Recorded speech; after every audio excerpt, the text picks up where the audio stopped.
Kaleidoskop Giat Pimpinan Januari tahun 2024 Part 2. Perjanjian kerjasama di Dukcapil dengan Lapas Kelas 2B Solok.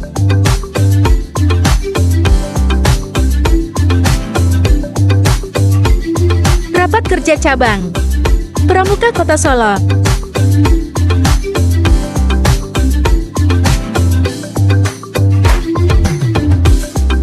Rapat rutin Forkopimda.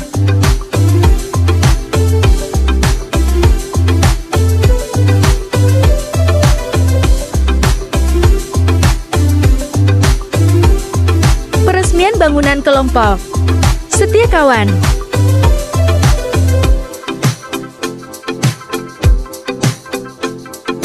Wawako melantik kepala sekolah.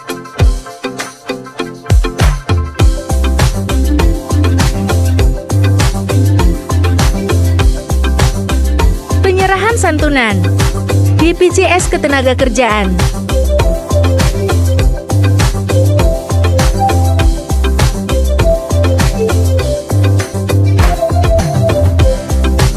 Video conference komunikasi sosial.